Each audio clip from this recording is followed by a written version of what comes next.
The night she told me I was nothing did not arrive with lightning or slammed doors.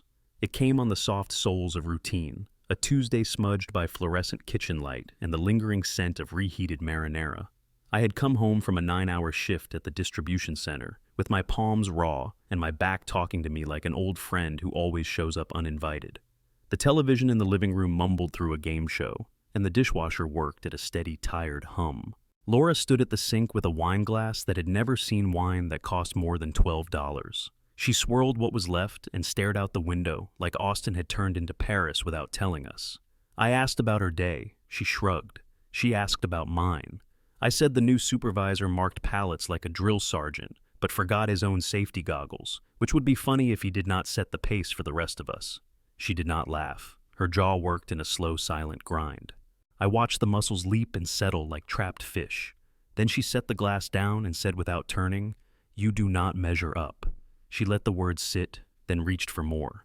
"You never have. My ex outshines you in every way. You are nothing to me."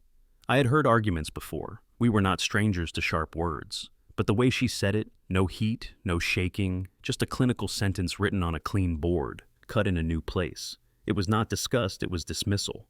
The man I was fell through a hatch. The kitchen light made a pale circle on the table where I had set my keys, and that ordinary circle became a moment I could not leave. I kept thinking I must have misheard. Nothing. She had not been smiling when I paid the electric bill. She had not been nothing when I used my last sick day in February to drive her to urgent care. She had not said I was nothing when I sold my hand-me-down guitar to cover the tires on her car before a hill country rainstorm. I stood there with my hands open and empty, and she did not look back. I tried to find a sentence that was not a plea. My father taught me that men do not beg for respect. They earn it quietly, or they leave to find a place where their name is not a joke. I stared at the magnet on the refrigerator with our favorite taco truck's number on it and thought of Friday nights with foil-wrapped carnitas and bright salsas and how she would bump my hip while I chopped cilantro, and how we once danced barefoot on the tile to a song neither of us knew the name of. I wanted to say, "Remember that?" But memories are the worst witnesses. They show up in court drunk and refuse to look at the defendant. I picked up my phone and looked at the wallpaper picture of us at Garner State Park. That day my hair was too long and she had a sunburn because she refused the hat I kept offering. We ate Dr. Pepper-flavored ice cream and laughed at how ridiculous it tasted. I felt the weight of that day, color by color, and understood that whatever that day had been, this day was not it. She turned then and lifted the wine again and stared straight through me like I was a shadow passing over her movie. "You hear me?" she said, calm as a nurse closing a curtain. "You are nothing to me." There are moments when the heart wants to break into 1,000 righteous pieces and storm the castle. This was not one. This one wanted to vanish. I put my phone on the counter and slid my wallet beside it. I left the house key on top. I took my old canvas duffel from the coat closet and reached in blind, as if I did not want the items to know I was touching them. A pair of jeans, 2 shirts, socks that could pass for clean, my work gloves, which had more miles on them than any vacation plan we had ever made, a paperback copy of a war memoir I had never finished. I moved quiet enough that only the dishwasher noticed. She said nothing. She watched me like I was a movie she had seen and did not care for.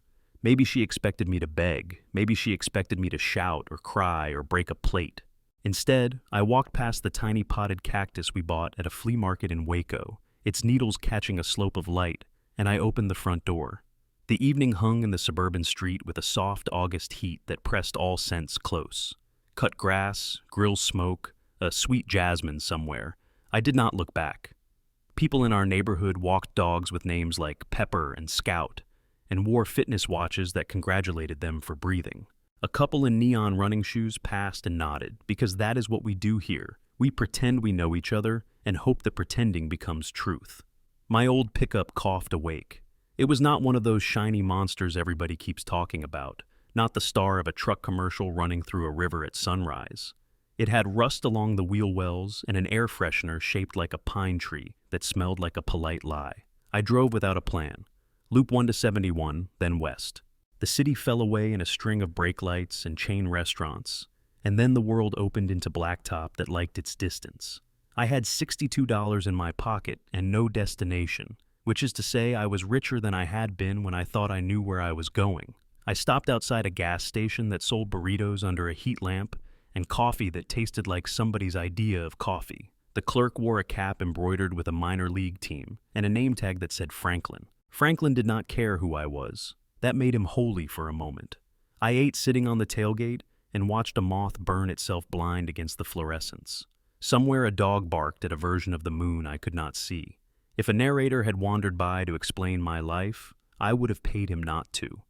There was relief under the hurt, a quiet slash of air in my chest. When someone tells you that you are nothing, there is a strange gift along with the insult. You are free of the job of performing for them. I slept in a Motel 6 that still had an old wall unit that rattled like a carnival ride. The sheets smelled like bleach and responsibility.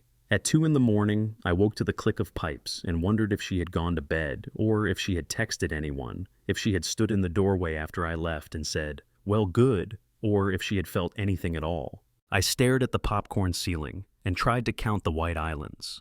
Sometimes I felt like one of those islands, floating, not tied to anything but gravity and a shadow. I did not cry. It would have felt like a mistake, like using someone else's toothbrush. In the morning, I bought a paper because I needed the weight of it, needed to feel ink on my fingers. The headlines shouted about things larger than my life, which felt both rude and comforting. Outside, a man with a face like a folded map played guitar on the sidewalk. He played a song I half knew, and my chest answered before my mouth did. I dropped a 5 in his case and he nodded. A solemn little ceremony between two men who carried stories that did not fit into small talk.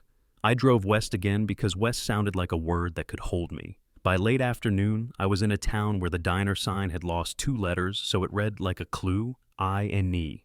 Inside, a waitress called me honey without meaning anything by it. I ordered meatloaf and mashed potatoes because that is what you do when you need to feel held by something that will not ask questions. The television over the counter murmured about a senator who could not remember what he had said last week. The couple in the booth behind me fought softly about whether to refinance. It felt like the whole country was a chorus of people trying to sound certain. I thought of her sentence again, the way it was built like a cold bridge. You are nothing to me. I decided, over the last bite of meatloaf and the first sip of coffee, that I would not spend one more minute auditioning for a role in her story. Rage would have tied me to her. Begging would have tied me to her. The only way to leave was to leave. I slid cash under the check and walked past the pie display, where a pecan pie gleamed like it had been varnished for a museum. In the reflection, I caught a slant of my face, and I looked older than I had the day before. But I looked real. It was a start. Outside, the sky dragged a bruise of purple across the far hills. A freight train shouldered through the edge of town, its horn a long, low sentence that did not care who heard it. I stood on the gravel and let it pass, one boxcar after another, names and cities graffitied across them like postcards from strangers. I let the sound shove through me, and under it I heard something else, a smaller sound that might have been hope. Not the kind of hope that says everything will be fine. The kind that says even if everything is not fine, you will still be yourself when it is over. That night, in a room that smelled like someone else's cologne, I set my duffel by the door and lay down without turning on the television. I did not text anyone. I did not post a cryptic message or start a thread that would show up in 1,000 revenge stories or Reddit confessions. I did not call my mother. I let the quiet pile up around me like blankets stacked by a careful grandmother. Somewhere in the layered dark, the man I thought I was made a small, stubborn fist. Somewhere else, the man I might have to become opened his fingers and let the fist go. Between them, I slept. Time on the road is not like time at home. It does not wrap itself around weekends or bills. It moves by miles, and the smell of different laundromats, and the way a sunrise looks from behind a steering wheel crusted with dust. I woke into that kind of time and learned to carry it without checking my watch every 10 minutes. I bounced between towns that looked like brothers with different haircuts. A courthouse on a square, a mural that tried to make history look handsome, a feed store, a bar where the neon beer signs never fully turned off, even at noon. I learned where the cheapest rooms were and which truck stops brewed coffee that did not taste like a grudge. Work found me because the country always needs someone to carry heavy things and put them down again in a new place. I framed houses near Kerrville under a September sun that pressed freckles out of my skin. I hung drywall with a man named Ace who did not speak for 3 hours at a time and then said something that made me laugh so hard I had to sit down. I cleared brush along a ranch fence line and watched a family of deer stare at me like I had broken into their living room. My hands developed a permanent layer of dust that no soap understood. In the evenings, I ate at places with names like The Long Spoon or Debbie's Kitchen, where the specials were posted on a whiteboard written by a hand that refused to give up on cursive. Anonymous life is lighter. It is also lonely in a way that feels like a virtue until it does not. When nobody knows your name, nobody can say it in the wrong tone, but you also go 3 days without anyone saying it at all, and that absence forms a hollowness that whistles if the wind catches it. I started to track the faces of people who had accidental kindness. The cashier who told me my total and then added quietly that if I bought the gum by the register, I would hit a coupon threshold and save $3. The old man at the next table who said, "The pecan pie is better than it looks," as if those were the last words he wanted to leave on earth. The teenager at the car wash who wiped my windshield like he was erasing a mistake from his own life. I kept off my phone for weeks. I had left it on the kitchen counter anyway, but there are a dozen ways to borrow the world's eye if you want to look back. I did not. I learned to let the past sit without checking if it was breathing. When thoughts of Laura came, they did not arrive as full scenes. They were shadows of gestures. The way she twisted a ring she did not even like. The way she said fine, stretching the word until it meant nothing. What she had said kept replaying because the mind enjoys hitting the bruise, pressing it to make sure it still hurts. But as the miles added up, I noticed the sentence thinning out, losing calories. The road gave me new sentences. Nails, studs, measure twice, level, 2 inches to the left. That is good, keep going. In Llano, I found a room above a bar that rented by the week if you paid in cash and did not ask for receipts. The owner was a woman with a voice that sounded like a blues song had raised her. She gave me a key on a tag cut from leather and told me which nights to avoid the back stairs because a local band thought they were their equipment ramp. I slept to the thump of someone else's bass lines and woke to the smell of bacon rising through the floorboards. I became a regular at the diner across the street, which meant when I asked for coffee, it arrived without anybody asking me to choose. I learned the rhythm of the place, how the lunch rush came in waves, how the cook tapped the bell with a little too much anger when the servers ignored a plate. On Sundays, I drove, not to church, though I tried once and stood at the doorway and felt like a visitor to a museum of memories I did not want to read. I drove along the river until the water told me to stop. I drove through towns where the used car lots flew pennants that looked like festive surrender. I drove up small hills for no reason except to see what was on the other side, and kept driving because the other side looked like a promise. The radio taught me again that there are songs you can live inside like rented houses. I sang along with voices that understood the shape of goodbye. Names have a way of finding you even when you are not looking.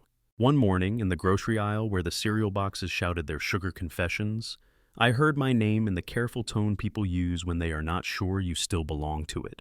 Jack? I turned.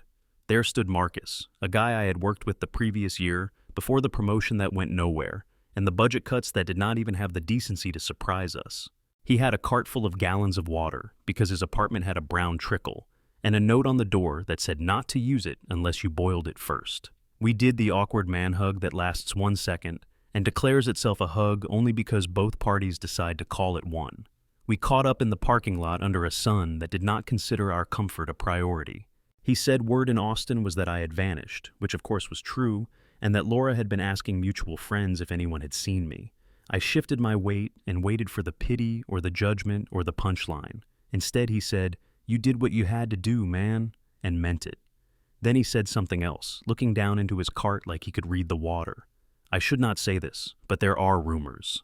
The words stretched between us like a nylon rope. About her, about money, about someone she was spending time with even before you left.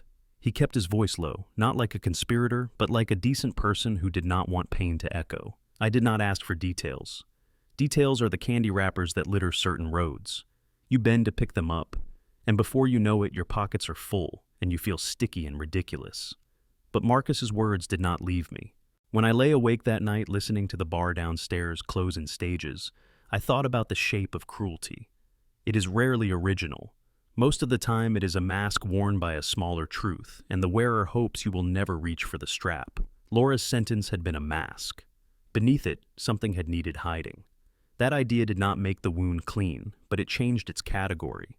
I had been treated like trash, not because I was trash, but because garbage trucks are good at carrying away what the house does not want to look at. I picked up a small job helping a contractor fix up a rental that had been wrecked by tenants who had treated the walls like a diary. Under one layer of spray paint, I found a name and a date and the outline of a heart. People are always trying to insist they were here. I sanded until the wall forgot them. On the last day, when we were sweeping dust into pans that never seemed large enough, the contractor asked if I wanted a steady spot. I said I appreciated it, but I was not staying. He nodded like he knew a particular restlessness and did not hold it against me. At night, I wrote in a notebook a friend had left in my truck years ago. I wrote nothing fancy, no big declarations, just the facts of my days, the name of the guy at the lumberyard with the tattoo of a feather behind his ear. The way fried okra felt like forgiveness when you needed it. The exact color of the sky when a storm decides to go around you instead of through you. I did not use commas like a man trying to prove he passed English. I wrote to give myself a record so that if anyone ever again said I was nothing, I could pick up a page and say, Here is the way the waitress in Mason taps her pen on her order pad when the new kid forgets to call out behind. Here is the smell of new shingles and sun. Here is how many steps it takes to reach the trailer door from the gravel. It was not evidence for a court. It was evidence for me. Weeks turned into months in the way time casually performs that trick when you are not looking. I started to feel less like a man in exile and more like a man who had chosen a different map.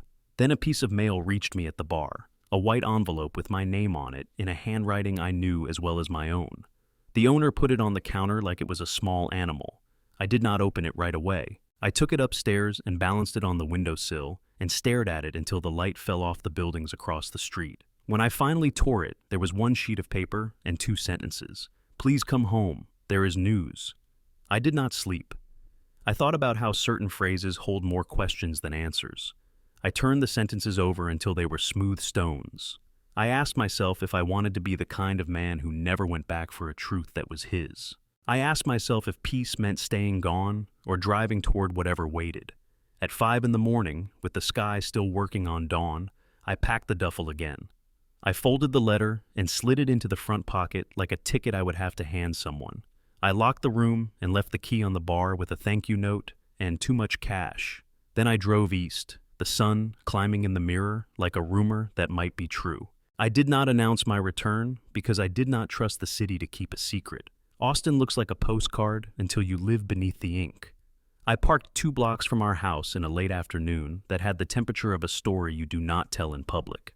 The jasmine was still there, louder now, as if it had been waiting for an audience. I stood on the sidewalk longer than a man needs to stand on a sidewalk, studying the roofline for missing shingles and the front steps for any crack that might explain everything. The silliest parts of us reach for blame we can touch. I did not knock. I texted. The number I had left behind answered anyway. Come. Inside, the light was the same and yet arrogant, as if it believed it had outlasted me and therefore deserved a trophy. Laura waited at the kitchen table with both hands around a mug. When she looked up, there was a flare of something across her face. Relief, guilt, anger at herself for feeling relief. She did not stand. The chair across from her was empty, so I took it like a defendant who has decided to be his own attorney. She said my name like a password. Then she said, I told you to come home because there are things you need to hear. I thought of the letter in my pocket and the miles it had purchased. I am listening. I did not try to make my voice perform strength. Acting tough is exhausting to keep in shape. Real strength knows it can sit. She reached into a folder on the table and took out a piece of paper and pushed it across to me. The paper had the bland, official look that serious facts like to wear. I knew what it was before I read it. DNA test results do not need headlines. Numbers glared from the page like a sheriff. The conclusion at the bottom was colder than any sentence she had ever said. Probability of paternity, 0.0%. My name was there, but not as a father. The room made a small thinning sound, as if it had been overpacked with air and someone had opened a valve. There are words for betrayal, sleek and dramatic, the kind that show up on book covers and airport kiosks. But the feeling itself is quieter than advertisements for itself. I did not shout. I did not even breathe for a few seconds. Laura did not cry. She had done her crying, I could tell, privately, efficiently. She said there had been an affair before the sentence, before the night she told me I was nothing, and she had ended it, and then discovered she was pregnant, and then panic had cut the wires between her and honesty. She could not face telling me, so she destroyed the man who would have stood up for her if she had given him the truth. I understood cruelty. I had not understood cowardice until that second. Cowardice wears a friendlier face. I asked for the father's name. She gave it. It was a name I recognized from a charity gala 2 years earlier, a man who had shaken my hand with a grip that offered advice I had not asked for. He sold high-end real estate and posted photos of sunsets from balconies he would never live on. The memory arrived with too much detail, the taste of underseasoned salmon, the clink of champagne, Laura's mother calling him impressive. This city loves that word. It is a coat anybody can put on if they hang it in the right light. I put the paper down. It did not flutter, which somehow disappointed me.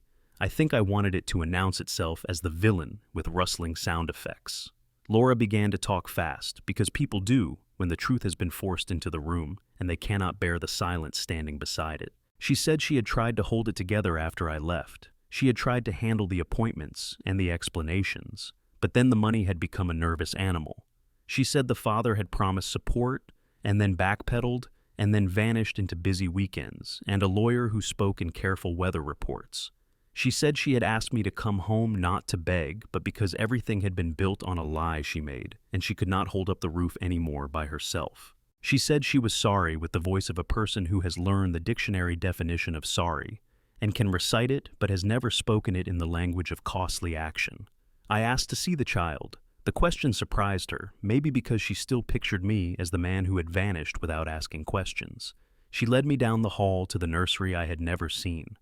The room was a small cathedral of good intentions, soft green paint, a mobile that made quiet, starry sounds when a breeze dared to enter, a shelf of board books whose spines stood at attention.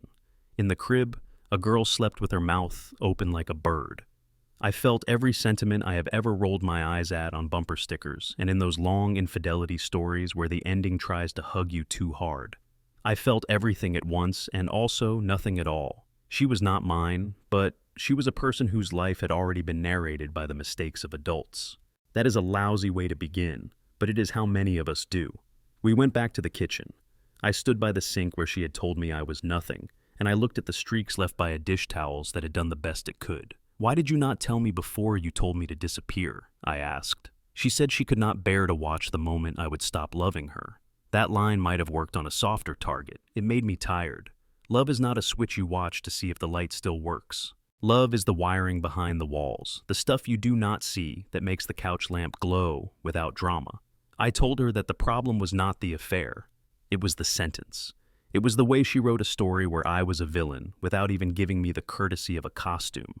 She nodded a small nod that did not belong to any adult conversation. She told me the father wanted to talk, that he had asked for a meeting at his office, which looked over Lady Bird Lake like success had brought its lunch to the window. I said I would come. I do not know who in me answered. Maybe it was the man who had been called nothing. Maybe it was the man a long drive had introduced me to, the one who knew that sometimes the only way to finish a page is to write the last sentence yourself. The next day, the city dressed up. It shined its scooters and laid out its food trucks and told itself how interesting it was. I walked into the lobby of that office and saw a receptionist with nails like polished pennies. She offered water from a glass cylinder full of cucumber slices, as if hydration needed proof it had been to college. The father came out wearing a suit that had never met a wrinkle. His teeth had their own budget. He said my name in a tone hobby golfers use when they talk about the weather. Then he spread his hands in a gesture that has closed a lot of deals for him. "We are all adults here," he said, which is the first sentence many cowards memorize. What I meant to do was stay quiet and let him hang himself with bathrobe cord sentences about responsibility and partnership and discretion. What I did was darker and better. I asked questions, 5 of them, the kind that do not look like much on paper, but that rearrange a room's gravity. When exactly did he begin seeing Laura? On what date did he stop, according to him? What text messages could he show to support the story? What appointment dates had he attended? What money had actually moved from his accounts? He answered with a confidence that made his assistant's eyes flicker, with the delicate amazement that often precedes a disaster. By the 5th question, the edges of his narrative began to fray. He tried to reverse the sequence of a week. He described attending an appointment that the clinic later confirmed had been on a morning he had posted from a golf course in Scottsdale. The truth is not offended by questions.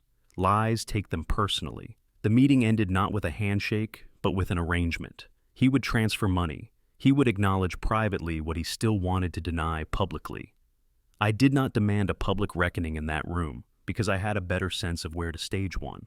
There is a place where truth gets taller, because people stand on chairs to see it. There is a place where a small-town story shoves open double doors and invites the neighbors to bring pies. There is a place that lives online, and in whispers, and in the code of how people tell one another, "You will not believe this," and then proceed to make a legend. I left the office already feeling the weather change. I do not consider myself a vengeful man. Revenge is a hobby that requires too much scheduling, but there is a kind of justice that does not put on a cape. It wears work boots and owns a folding table. It looks like a church picnic and sounds like a city council meeting that ran long. I chose a Saturday at the town park because Texas knows how to do Saturdays. I chose a fundraiser for the community shelter because people who have held broken things in their arms know how to recognize a different kind of break. The shelter director gave me 5 minutes at the microphone because she liked my notebook and because I had volunteered to set up tables before dawn. I did not tell her the subject. People assume that when a man with a gentle voice asks for 5 minutes, he wants to thank the sponsors. The day was all sunlight on aluminum pans and the clatter of folding chairs and the smell of smoke that had known mesquite trees personally. Children ran in lines that adults tried to call games. A man in a cowboy hat bigger than his future presided over a raffle with a voice that suggested he had inherited his lungs. When my turn came, I walked up with the paper from the kitchen table and a memory that had grown a spine. I did not give names. I did not have to. A small-town crowd is an artificial intelligence before the phrase was fashionable. Feed it 3 facts, and it will draw the rest with startling accuracy. I started at the beginning because the story demanded an arc. I said that once, on a Tuesday night, a woman told a man he was nothing, and the man believed it so completely, he turned into a ghost for a while. I said the ghost did construction and ate meatloaf and learned the names of skies. I said the ghost returned because a letter told him to, and he found a child who deserved better than a dictionary of lies. I said the man asked 5 questions in a room with a lake in its windows, and that the answers did not line up the way the picture on the box promised. I held up the paper, with the numbers that believed in themselves, and the crowd went quiet in a way that confirms humanity. When numbers tell the truth, you can hear the world do long division in its head. I did not ask for applause. I did not want anyone to take a side like a football game. I wanted air cleared, and when air clears in certain places in America, it brings humor with it like a cousin. The whispers started, and they were better than anything I could have planned. I heard a woman near the lemonade say, "I knew that boy was too shiny," with a satisfaction that belonged in scripture. I heard a teenager mutter, "This is like those Reddit stories my uncle reads out loud at Thanksgiving," and I wanted to hug him for knowing we live in an age where our myths climb out of message boards wearing borrowed voices. Then the story did what all good stories do when they have fed enough. It grew legs. A man from the local paper, who had shown up to cover the raffle and take pictures of dogs in bandanas, drifted over with the kind of grin journalists get when the universe throws them a bone disguised as a napkin. He asked permission to ask questions. I granted it because the truth does not need a shepherd so much as it needs a clear path. In 24 hours, there were paragraphs posted on the paper's site, and in 48, there were versions on a neighborhood Facebook page that added details nobody had authorized, such as an event where I had been spotted performing a disappearing act with a smoke bomb, and a subplot with a motel clerk who had recognized a celebrity in disguise. The internet is a busker. It will dance for coins.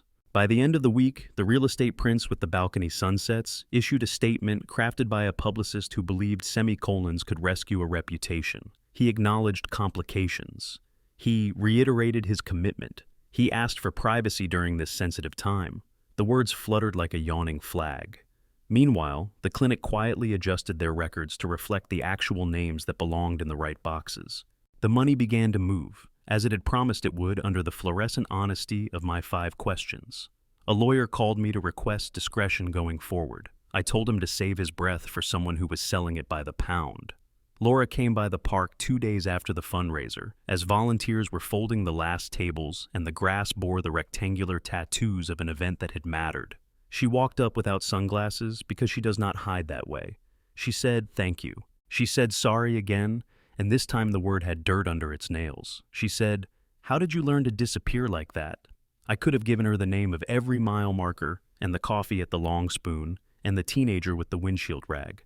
I could have said, "I did not disappear. I went where I could remember that my name had weight." Instead, I said, "Houdini taught me," because by then the story had grown playful in the corners. She laughed even though it hurt. It was the first true laugh we had shared in a year.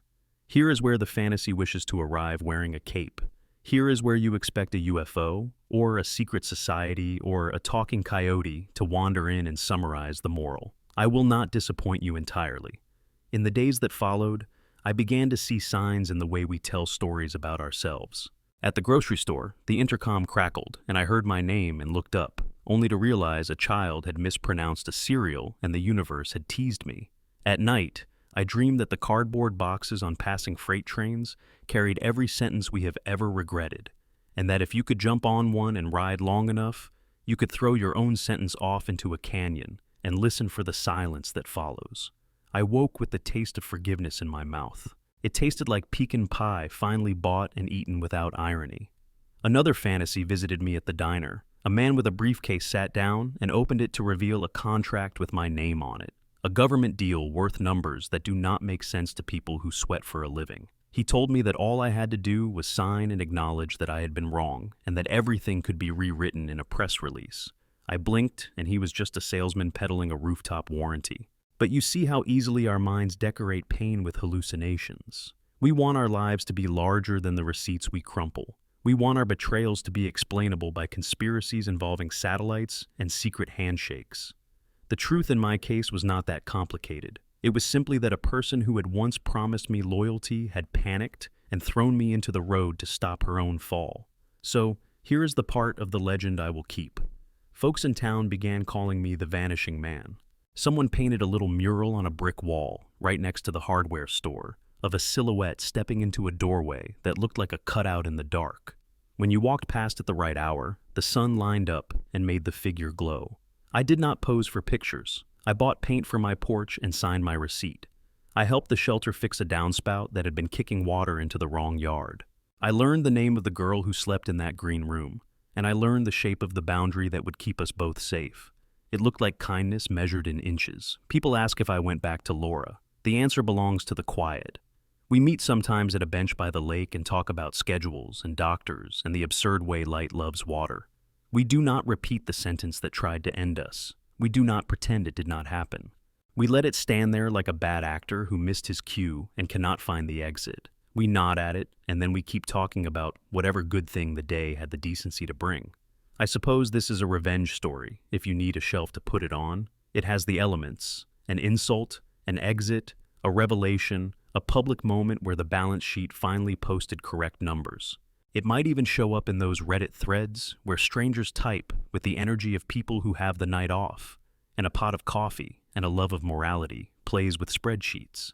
If it does, I hope somebody reads it at 2 in the morning in a room that smells like bleach and responsibility and feels a small, stubborn fist unclench. I hope someone sees that peace is not a boring ending. It is a door that leads to a yard where the jasmine is louder than shame. When I walk through town now, people look up from their lives and do that small nod we offer when a story has become part of the neighborhood. They do not know all of it, and they do not need to.